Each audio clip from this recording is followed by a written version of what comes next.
Hello दोस्तों, आप सभी का आपका अपना यूट्यूब चैनल आज मैथ सीखे में स्वागत है। आज की इस वीडियो में आरआरबी ग्रुप डी के कुछ प्रश्नों को मैं सॉल्व कराऊंगा। जो 20/9/2022 को जो एग्जाम हुआ है उसके ऑल शिफ्ट में पूछे गए कुछ प्रश्न जो आप लोग के माध्यम से मुझे मिला है, उन प्रश्नों को मैं ट्रिक के माध्यम से सॉल्व करने का तरीका बताऊँगा। तो आइए हम लोग शुरू करते हैं। पहला प्रश्न है, किसी बंटन में समांतर माध्य एवं बहुलक क्रमशः 24.6 और 26.1 है, तो माध्यक ज्ञात करें। एक बंटन दिया हुआ है जिसमें माध्य और बहुलक दिया हुआ है और माध्य का वैल्यू 24.6 और बहुलक का वैल्यू 26.1 है, तो माध्यक क्या होगा ये हमको निकालना है। तो आइए माध्यक कैसे निकालते हैं, आइए हम लोग सीखते हैं।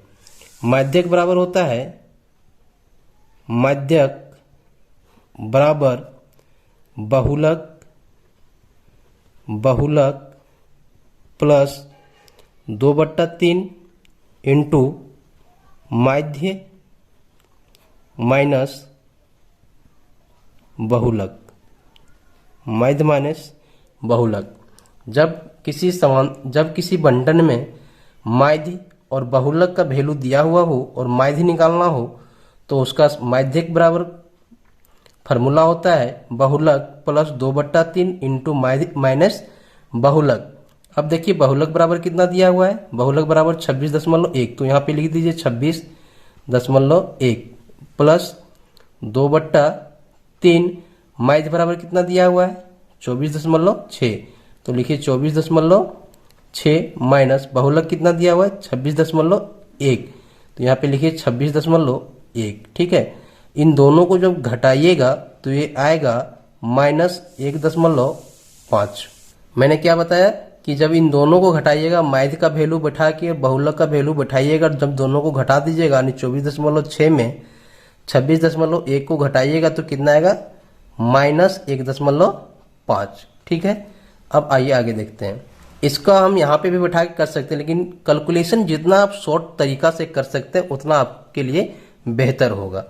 तो यहाँ पे आ गया 1.5 माइनस में ये हो जाएगा 26.1 प्लस, इसको गुना कीजिएगा यहाँ पे तो आएगा -3/3 है ना। इसको काट दिए, यहाँ से यहाँ काट दीजिए तो ये आएगा -1, कितना आएगा -1। ठीक है, यहाँ पे लिखिए 26.1 प्लस ये माइनस में है यानी ये आया -1 बराबर आएगा 26.1 माइनस हो जाएगा, क्योंकि यहाँ पे माइनस और यहाँ पे प्लस है, तो माइनस और प्लस को जब गुना करेंगे तो क्या होगा माइनस में होगा, तो ये बाहर चला जाएगा, तो क्या ये माइनस में है और यहाँ प्लस में, जब बाहर ही भी आएगा तो क्या हो जाएगा इस चिन्ह बदल जाएगा और माइनस में हो जाएगा, तो यहाँ पे कितना हो जाएगा 1। जब दोनों को घटाएंगे तो ये आएगा 25.1, यही इसका आंसर होगा। कितना आएगा 25.1। तो आइए हम लोग एक और प्रश्न को बनाते हैं जो पूछा गया है। दूसरा प्रश्न है, एक शंकु का व्यास 70 मीटर और ऊंचाई 12 मीटर है, तो इस शंकु का वक्र पृष्ठ क्षेत्रफल क्या होगा। देखिए शंकु दिया हुआ, शंकु का डी बराबर यानी व्यास बराबर 70 मीटर दिया हुआ है और इसका एच बराबर 12 मीटर दिया हुआ है। हमको इसका एरिया निकालना है ना। तो वक्र पृष्ठ क्षेत्रफल बराबर वक्र पृष्ठ क्षेत्रफल बराबर होता है यानी शंकु का वक्र पृष्ठ क्षेत्रफल बराबर होता है पाई आर एल।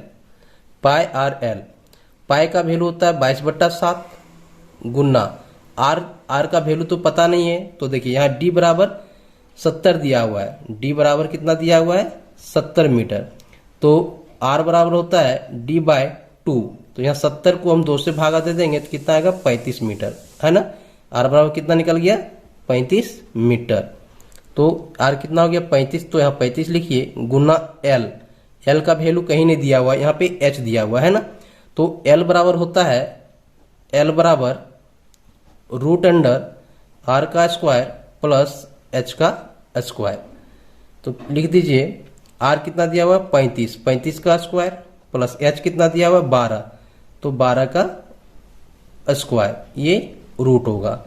ठीक है, इसको कैलकुलेट कीजिएगा तो ये आएगा 1225 प्लस 144, 1225 और 144 को जोड़ देते हैं, जोड़ने के बाद आएगा ये 1369 का वर्गमूल 37 होता है। 1369 का वर्गमूल कितना होता है? 37। इसका कितना निकल गया? L बराबर 37। ठीक है, L बराबर 37, तो यहां पे लिख दीजिए 37। अब इसको काट दीजिए, कट जाएगा 5 बार में, 7 पचे 35। अब नहीं कटेगा तो इस तीनों को आपस में हम लोग गुना कर देते हैं। गुना करने के बाद ये आएगा 4070 मीटर स्क्वायर, यही इसका आंसर होगा। तो आइए हम लोग एक और प्रश्न को बनाते हैं जो पूछा गया है। तीसरा प्रश्न दिया गया है कि यदि ये सूक्ष्म कोण है एवं sine 90 degree minus A is equal to 1/2, तो कोट ए और कोसेक ए का संख्यात्मक मान क्या होगा? तो देखिए कैसे बनाते हैं हम लोग। फॉर्मूला होता है कि साइन 90 डिग्री माइनस थीटा ये बराबर होता है कॉस थीटा। इस बात को ध्यान में रखिएगा, साइन 90 डिग्री माइनस थीटा बराबर कॉस थीटा। ठीक है, तो देखिए प्रश्न दिया गया है साइन 90 डिग्री माइनस ए बराबर 1/2, यही दिया गया है ना। तो साइन 90 डिग्री माइनस ये यानी साइन 90 डिग्री माइनस थीटा दिया हुआ है, तो क्या होगा? ये कोस ए। साइन 90 डिग्री माइनस थीटा बराबर क्या होता है? Cos theta. तो कोस और ये का जो वैल्यू, ये थीटा के जगह वैल्यू क्या दिया हुआ? ये, तो इसका ये हो जाएगा यानी कोस थीटा यानी कोस ये, क्योंकि यहाँ थीटा की जगह ये मान है तो यहाँ भी मान ये होगा, बराबर 1/2।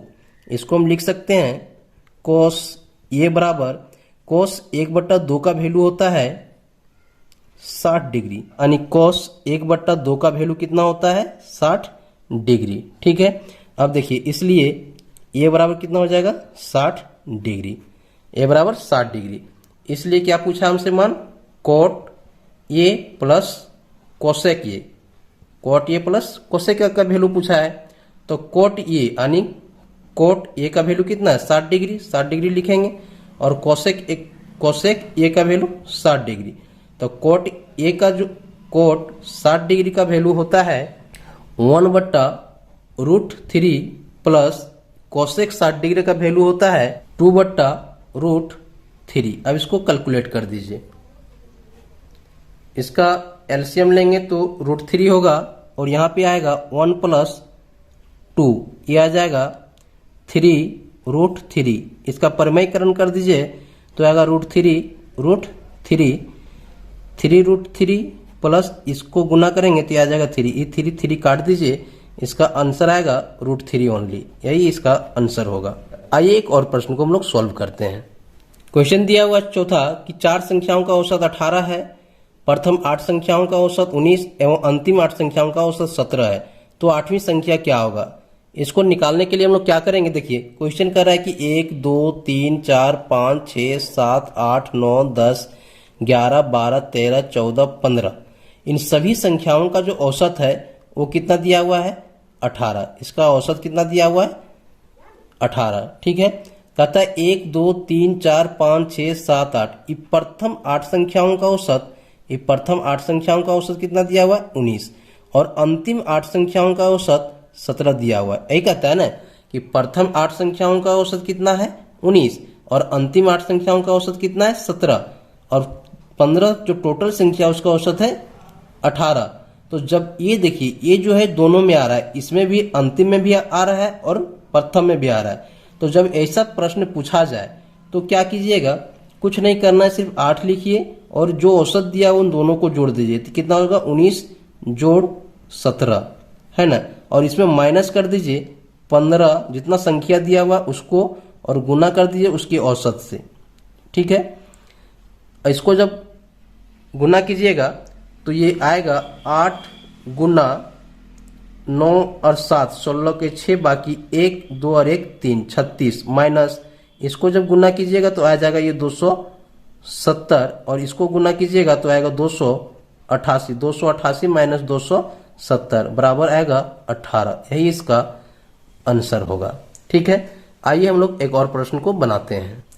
5वां प्रश्न दिया गया है कि अधिराम 500 रुपये की कोई वस्तु श्याम को 20% लाभ पर तथा श्याम मोहन को 10% लाभ पर बेचता है, तो मोहन का क्रय मूल्य क्या होगा? तो मोहन का क्रय मूल्य बराबर क्या होगा? देखिए प्रश्न में कहता है कि राम जो है एक वस्तु को बेच देता है। किसके पास बेचता है? श्याम के पास। किसके पास? श्याम के पास। और श्याम अपने पास नहीं रखता है, ये भी क्या करता है? बेच देता है। किसके पास बेचता है? मोहन के पास। लेकिन कैसे बेचता है ये देखिए। राम जो लेता है ये 500 में लेता है, ठीक है, 500 में लेता है। राम का क्रय मूल्य कितना है? 500 रुपया, ठीक है, 500 रुपया। ये क्या करता है? इसको 20% लाभ पर श्याम को दे देता है। ये क्या करता है? लाभ पर, कितना लाभ पर? 20% के लाभ पर बेच देता है श्याम को। श्याम भी नहीं रखता अपने पास, ये भी 10% का लाभ उसी पे कमाता है और ये भी बेच देता है मोहन को। तो कैसे निकालेंगे मोहन का क्रय मूल्य? ये देखिए, इसका जो क्रय मूल्य होगा ना, क्रय मूल्य वो क्या होगा? ये होगा 500 गुना इस 500 का 20% लाभ है यानी 120 हो जाएगा। 120 बट्टा 100 गुना ये 10% है, ये भी 110 बट्टा 100। 20% लाभ पर बेच रहा है यानी 120% लाभ पर बेच रहा है, ठीक है। तो 120% तो 120 बट्टा 100, 10% लाभ पर बेच रहा है यानी 110% लाभ पर बेच रहा है, तो 110 बट्टा 100। अब इसको काट दीजिए, 1 0 से 1 0, 1 0 से 1 0, ये 2 शून्य से ये 2 शून्य कट गया। अब नहीं कटेगा, इन सभी को आपस में गुना कर दीजिए तो आएगा 660 रुपया। यही इसका आंसर होगा। आइए एक और प्रश्न को हम लोग बनाते हैं। अगला प्रश्न दिया गया है कि दो संख्याओं का योग 40 है तथा उनका अंतर 6 है, तो बड़ी संख्या क्या है? देखिए योग दिया हुआ है, योग दिया हुआ, योग कितना दिया हुआ है? 40, और अंतर कितना दिया हुआ है? अंतर बराबर दिया हुआ है 6। क्या दिया हुआ है? योग बराबर 40 दिया हुआ है, अंतर बराबर 6 दिया हुआ है। पूछा क्या है? बड़ी संख्या। तो जब बड़ी संख्या पूछे तो इन दोनों को जोड़ दीजिए, ठीक है। जब बड़ी संख्या को पूछे तो क्या करेंगे? हम इन दोनों को जोड़ देंगे। कब? जब बड़ी संख्या पूछा जाए, जब बड़ी संख्या पूछा जाए तो जोड़ दीजिए। कितना होगा ये? 46, और इसको 2 से भाग दे दीजिए। पहले क्या कीजिए, जब बड़ी संख्या पूछा जाए तो दोनों को जोड़ दीजिए और 2 से भाग दे दीजिए। कितना आ जाएगा ये? 23। यही इसका आंसर होगा। लेकिन जब यहाँ पे छोटी संख्या पूछा जाए ना, छोटी संख्या, तो क्या करेंगे? इन दोनों को हम लोग घटा देंगे। क्या करेंगे? घटाव कर देंगे। कब? जब छोटी संख्या पूछा जाए, छोटी संख्या, तब क्या करेंगे? हम लोग घटा देंगे। अगर घटाने के बाद कितना आ जाएगा ये? 34। 40 में से 6 घटाएंगे तो 34 आएगा और 2 से भाग दे देंगे, ये आ जाएगा 17। छोटी संख्या 17 होगा और बड़ी संख्या कितना हो जाएगा? 23, ठीक है। आइए हम लोग एक और प्रश्न को बनाते हैं। 7वां प्रश्न है, एक समबाहु त्रिभुज का क्षेत्रफल 400√3 वर्ग मीटर है, तो उस त्रिभुज का परिमाप क्या होगा? देखिए त्रिभुज का परिमाप बराबर होता है 3 गुना भुजा। 3 गुना भुजा किसका? ये समबाहु त्रिभुज का होता है ना। समबाहु त्रिभुज का परिमाप बराबर क्या होता है? 3 इंटू भुजा। हमको तो यहाँ भुजा दिया हुआ नहीं है, सिर्फ क्षेत्रफल दिया हुआ है, तो परिमाप निकलेगा क्या? नहीं निकलेगा। जब तक भुजा नहीं मालूम है तब तक परिमाप नहीं निकलेगा। तो आइए हम लोग सबसे पहले भुजा को निकाल लेते हैं। तो देखिए समबाहु त्रिभुज का क्षेत्रफल बराबर होता है √3/4 a स्क्वायर, यानी ये स्क्वायर मतलब भुजा स्क्वायर, ये स्क्वायर मतलब भुजा स्क्वायर। क्षेत्रफल दिया हुआ है 400√3 बराबर √3/4 इंटू भुजा स्क्वायर। इसलिए भुजा बराबर क्या होगा? √400√3 गुना 4/√3, यही होगा ना। भुजा बराबर क्या होगा? 400√3 गुना 4/√3। ये √3 से ये √3 कैंसिल, ठीक है। अब ये आ गया 400 और यहाँ पे 4 है, इसको गुना करेंगे तो आ जाएगा 1600 और मूल निकालेंगे तो ये आ जाएगा 40, ठीक है। यानी भुजा बराबर कितना हो गया? भुजा बराबर 40 मीटर, 40 मीटर। इसलिए समबाहु त्रिभुज का परिमाप बराबर हो जाएगा 3 गुना 40 मीटर बराबर 4 तिया 12, 120 मीटर। यही इसका आंसर होगा। जब समबाहु त्रिभुज का क्षेत्रफल दे दिया हो और परिमाप पूछे तो सबसे पहले हम लोग क्या करेंगे, उसका भुजा निकाल लेंगे। भुजा निकल जाएगा, भुजा का वैल्यू परिमाप में बैठा दीजिए, आपका परिमाप निकल जाएगा। आइए एक और प्रश्न को हम लोग बनाते हैं। अगला प्रश्न दिया गया है कि 25,000 रुपये का 4% वार्षिक ब्याज की दर से 2 वर्ष का साधारण ब्याज और चक्रवृद्धि ब्याज का अंतर क्या होगा। तो जब भी 2 वर्ष का अंतर पूछा जाए तो इसको 2 वर्ष का अंतर निकालने का फॉर्मूला होता है PR² बट्टा 100 का स्क्वायर, यानी P बराबर मूलधन और R बराबर दर। हम लिख सकते हैं इसको मूलधन गुना दर का स्क्वायर बट्टा 100 का स्क्वायर। ठीक है, तो हम क्या बोले, जब भी 2 वर्ष का अंतर पूछा जाए तो क्या होता है PR² बट्टा 100 का स्क्वायर।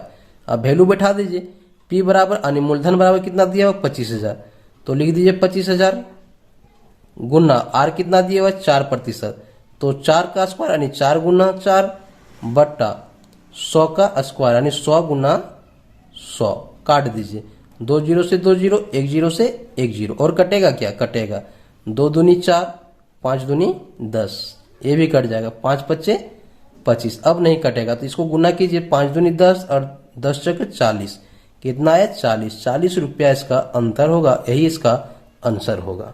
आइए एक और प्रश्न हम लोग बनाते हैं जो पूछा गया है।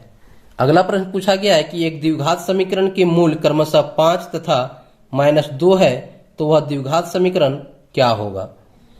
एक द्विघात समीकरण है जिसका मूल 2 मूल होता है, वो 2 मूल का वैल्यू दे दिया गया है, एक 5 दे दिया गया है, एक -2 दे दिया गया है। तो द्विघात समीकरण क्या है ये निकालना है।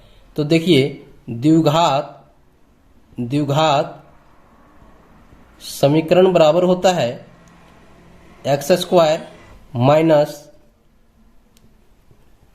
मूलों का योग x प्लस मूलों का